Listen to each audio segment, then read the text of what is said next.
Pardon the interruption, but I'm Mike Wilbon. We are bumped by the Masters for the rest of the week, Tony. What are you going to do with that 5-day weekend? Tony Kornheiser, I don't know, I'm torn, Mike. Either cave diving in Malaysian Borneo or sitting on the couch and watching golf. I'm leaning towards the golf, but I don't know. Yeah, okay. Yeah. Malaysia. The cave People diving don't know has a you certain used allure. to travel. You used to travel the world. Have you been to Malaysia? I've never been to Malaysian Borneo. I've never been to that. It was a little far from me. Welcome to PTI, boys and girls. In today's episode, Dan Hurley is confident Kentucky needs a head coach, and Scotty Van Pelt joins us from Augusta for 5 good minutes. But we begin today with Connecticut holding Purdue to just 7 attempts from beyond the three-point line last night. Purdue, the second-best three-point team in the country, made just 1. They got 37 points from Zach Edey and still lost by 15, 75-60. This is Connecticut's second NCAA championship in a row, and no game in either tournament was close. Wilbon, what did you think of how UConn won this game? Tony, I thought UConn was what they've been, which is systematic in my mind. I mean, they have, first of all, they have all the personnel on a college team, and you don't see that much anymore. I mean, the game is so tilted toward three-point shooting, and we hear the phrase small ball, which I get tired of.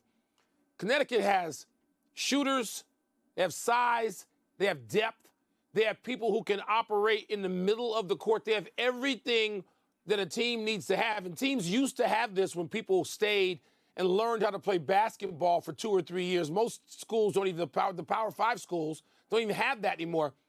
These kids know how to play, and they are damn sure well coached. They are a machine. And, Tony, they're systematic.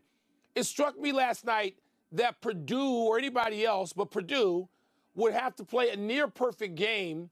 Villanova once did that in the final to beat another systematic juggernaut, Georgetown, by 2. So if Purdue had played a perfect game and shot 90% in a half, they might have won. But that's asking too much, as great as Edey is. And so UConn, tip of the cap to everything they've done. Yeah, I think it starts with the buy-in from the players, because they've got a coach who essentially says, Zach Edey can score 50, and they won't beat us if we take away the threes. So the UConn players went out on the perimeter and they took away the threes. 7 attempts. Purdue normally shoots 20. 1 make. Purdue normally gets 8. That's minus 21 in points for Purdue. And to me, that's great coaching. I mean, I look at Danny Hurley now and the way he goes through these tournaments. It's now, what is it? 2 tournaments, NCAA tournaments, 12-0, and nothing fewer than 10 points. This time, they averaged a win by 23 points a game. Last year, it was 20 points a game. I think that's coaching. There's only 2 other guys who are active, Rick Pitino and Bill Self, who have 2 wins like Hurley, and Hurley's significantly younger and should have a greater future. Yeah. I'm giving them a lot of credit, Mike, a lot of credit. Well, after the game, Hurley made the case that his Huskies have a place in history. Hurley told reporters, quote, I think it's up there in terms of the greatest 2-year runs that a program maybe has ever had. To me, it's more impressive than what Florida and Duke did because they brought back their entire teams. We lost some major players, close quote. Tony, I am not with Hurley. Are you? Okay, you just heard me say how much I love Danny Hurley as a coach. I love him too. I think he's great. terrific. He's great. He has routined this tournament for 2 straight years, like it doesn't matter at all. I'm not sure I'm with him on this. I will concede the point that Duke and Florida brought back everybody, and Hurley had to replace 3 guys, maybe his top 3 guys. I concede that point. Dawn Staley had to replace 5, and she went undefeated, and Hurley lost 3 games. I don't want to grade this on a curve, Mike. I think there's some context that's important. Duke returned all their players because in those days, everybody returned their players. Everybody. Michael Jordan left after 3 years, but most guys stayed all 4. Florida guys said, let's do it again, and they came back, and also not that many one-and-dones at that period. So Hurley gets to face teams that are not full and complete teams because they've got a bunch of one-and-dones and they're not mature as teams. That's not true for Purdue.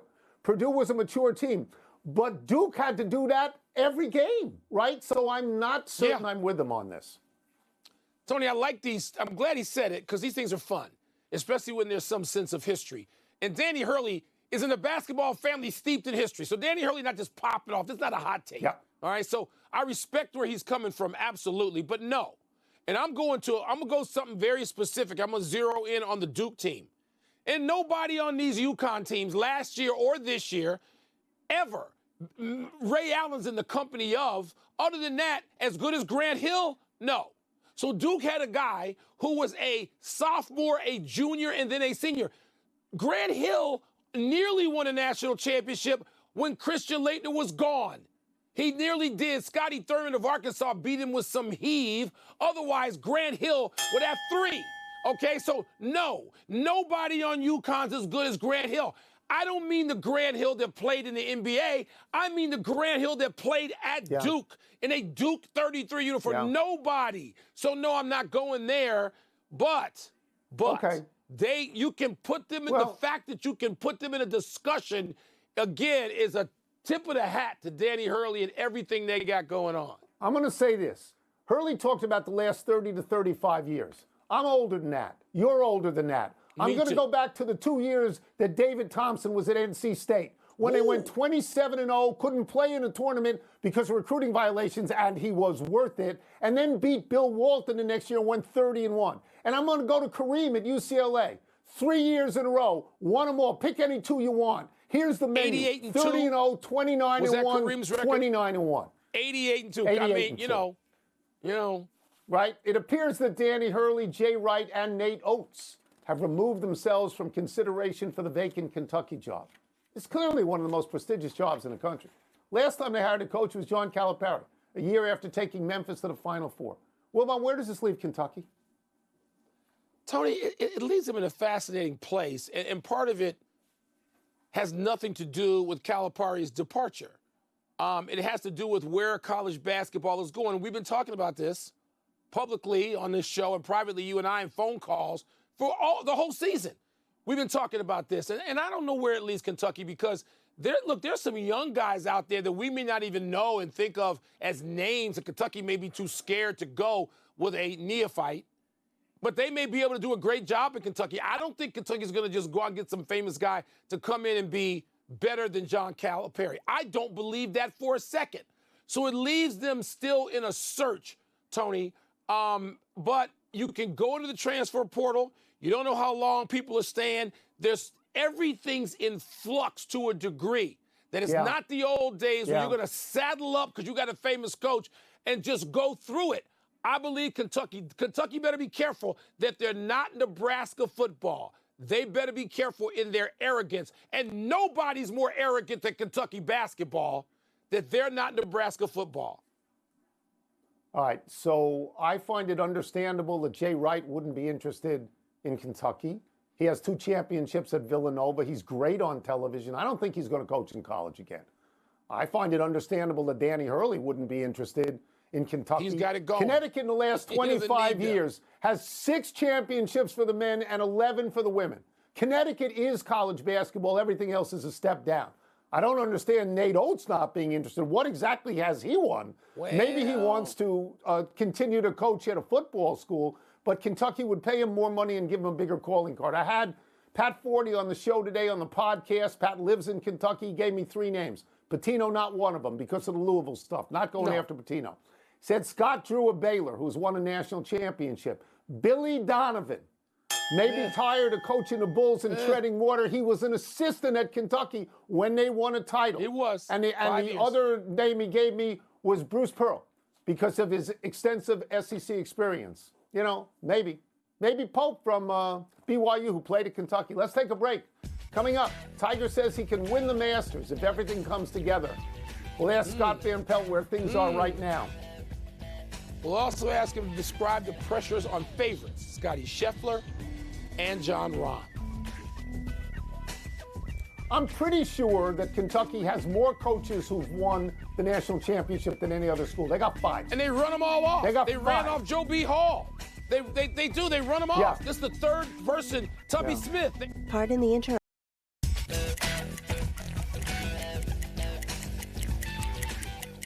We're off the next 3 days for the Masters, which means we will leave this time slot in the hands of our great friend who joins us now from Augusta, Mr. Scott Van Pelt. Scott, so let's start with this. Scotty Scheffler comes in as the #1 player of the world, very, very hot, won a bunch of tournaments.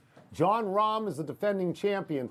What do you think the pressure is like on each of these guys? I feel that Scotty carries an unusually burden is not the right word. I think he has unusually short odds that's reminiscent of Tiger at the peak of his powers. I mean, it's like less than 5-1, which is outrageous. But given the way he's played recently, there's every reason to expect that he will play well, and sometimes that can be a burden. But I think that like Scotty, Jon Rahm arrives with a green jacket. There's a whole lot less pressure on either of those men than there is on somebody like, say, Rory, for whom this isn't just I can win the Masters, it's I win the Slam if I do. So I don't necessarily believe, Tony, that pressure is a word that applies to either. There is the scrutiny that comes with being the reigning champion, and certainly Scotty is a guy having won the last two and coming up a stroke shy of a playoff in the last one. Everyone thinks they'll play well, but I don't believe either feels any burden at all.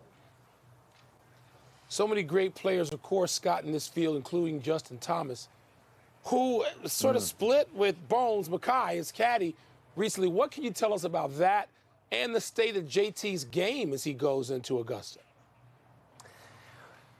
It's interesting. I was actually able to sit down and have lunch and visit with him today, but I literally did a poor job of preparing for this segment because I didn't ask. I thought it was the kind of thing that if it came up, I would say, hey, what happened? But I'll be honest with you, Michael, as it relates to caddy player splits, it happens all the time on the PGA Tour. It's just very rare that anyone knows the name of the caddy. Everyone knows Bones because he was with Phil for so many years, and then he was with Justin, and they won majors. He won majors with both players. I didn't ask the question.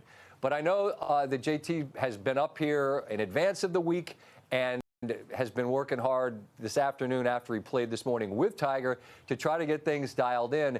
He, like a lot of well-known players, whether they've won majors or not, have not had the best spring run-ups. But there's so many players that arrive here, and this place is just like manna from heaven, right? It's just the kind of thing that gets them ready to roll. It wouldn't shock me at all if Justin played well, but I did a poor job of finding out any scoops on what happened between he and Bones. Listen, you mentioned something that we want to move right into, and it's so natural to segue, Scott. Tiger, speaking of manna from heaven, and guys who've had no spring run-up, what Tiger says he can win if everything goes right. What are you, having seen Tiger all of his career, what are you expecting from Tiger Woods this week? It's so difficult to answer that question because I'm truly just guessing because we haven't seen him, Michael, finish rounds, right? I mean, his body has reached the point where the back is fused and the leg has gone through so much because of the accident. He's had so many different surgeries that his body is betraying him. So sure, he's going to sit there in a presser on Tuesday and stare out into the media center crowd and say, I can win. And you're going to go, well, we'd feel like an idiot if we said he couldn't. And yet his inability to just finish rounds makes it hard to think that's possible. But speaking of Justin, he played with him today, and he said he hit it close on 7, and he's like, he's going to win, right? All the patrons are going crazy. He's like, he's going to win, he's going to win. And all it takes is like a birdie on the par 5 second early in the first round, and you'd be like, here we go, right? I mean, you'll never doubt the man. It's just hard to believe given how little we've seen him be able to play in the last couple of years. All right, Scott, we will get you out of here on this, and it's the anticipated question. There are 13 live players in the field. There's supposedly, we always hear this, ongoing negotiations to merge the tours in some way. You're on the ground there. What is the mood of the players on both sides on all of this? Tony, the appetite for this fight seems to have been abandoned by both sides. I mean, when Rory McIlroy, who I always think of as sort of Jon Snow drawing his sword to fight the whatever, what was it, the White Walkers? I don't know. I'm not a Game of Thrones expert, but he was the guy out front for the PGA Tour, right? He was the most vocal. Those guys can't ever come back, and the hell with them. And now Rory's like, what are you going to do? We should probably figure this out. And so I don't think that either side has any appetite for a fight. John Rahm saying we should play 72 holes on LIV. I'm like, you understand what LIV is, right? That's 54. That's the name of your tour. So I don't think anyone truly cares. And I think the sport is, I keep using the word adrift, and it feels like something seismic has to happen to get everybody under the same umbrella, so to speak, under the same roof, under the same governance, something. Because as it is, you're just kind of left with you're over here, we're over here. The good news for us as golf fans is that we have everyone together this week. Coverage starting 3 o'clock and on ESPN Plus and SportsCenter updates. So, you can watch them all this week anyway. Such a great way to get that plug in. I admire that. Thank you, Scotty. Appreciate it, Scott. Yep. Thank you so much, man. Always, boys. Thank you. Let's take one last break. Still to come, my Nationals get to the reigning NL Cy Young winner. What about how'd your Cubs do? They 8-0 lead. I'll take that every day for 162. We got to talk about that. Yeah. How today, did it end really? up after 9? Yeah. I don't know. I was at the national championship game. I abandoned it. Oh. 8-0 lead. I turned it off.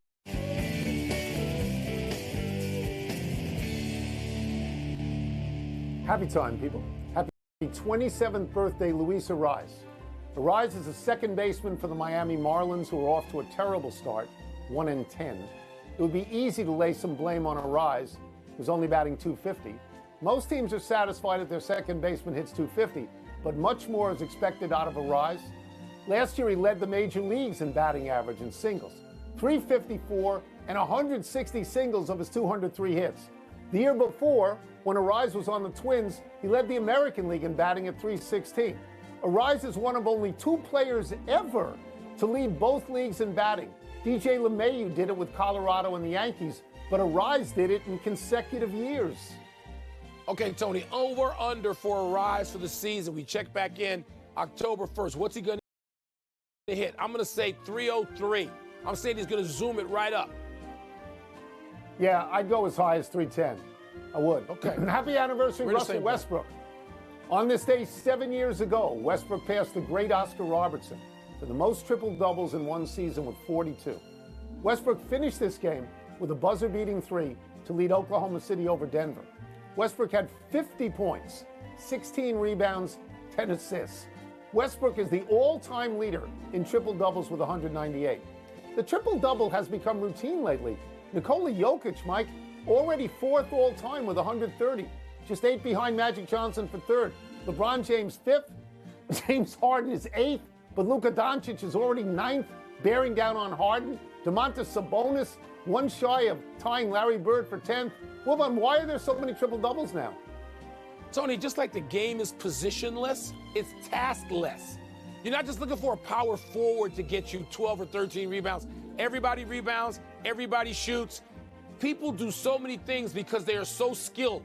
So, the phrase, stay in your lane, the lane is this wide. People are not just allowed to do everything, they're encouraged to do everything. I think it makes for a better product, I do. Happy trails to last night's games for 3 baseball teams. Milwaukee got beat 10-8. Cincinnati's Ellie De La Cruz hit 2 home runs. The first he hit lefty, a 450-foot crutch job to center. The second he hit righty, and inside the Parker, as Sal Frelick missed the diving catch coming in from center, and the ball rolled to the warning track. The Giants lost to Washington in Blake Snell's season debut for San Francisco. Snell had a 1-0 lead early, but walked 2 and gave up 2 RBI singles in the second. He was lifted after 3 innings and 72 pitches, having struck out 5, but allowing 3 runs. And your Cubs lost an 8-0 lead to the Padres. Went down 9-8 on a home run by Fernando Tatis Jr. on the 20th anniversary of the opening of Petco Park. Yeah, we blew a big lead the other night and still won a game. I think it was against the Dodgers in Chicago. I'm worried about these big blown leads, even though the Cubs have gotten off to a pretty good start, Tony. All right, we'll go to the big finish now. Speaking of a good start, Shohei has 5 straight multi-hit games. Are you impressed? Yeah, but more so with the 8 extra base hits he has in his last 5 games. Very impressive as always. Indiana State star Robbie Avila is entering the portal. Everybody goes through the portal. Does that make sense for him? So this is the kid they call Kareem Abdul-Jabbar and Larry Nerd and Such a Steph great Blurry. nickname. I love this kid. He So may great. follow his coach to St. Louis, right? Austin Matthews scored his 65th goal of the season with 5 games to play. Should he go for it or rest for the playoffs? I hate rest for the playoffs, but the Maple Leafs have not won since 1967. It's time for Toronto. Past time to do something.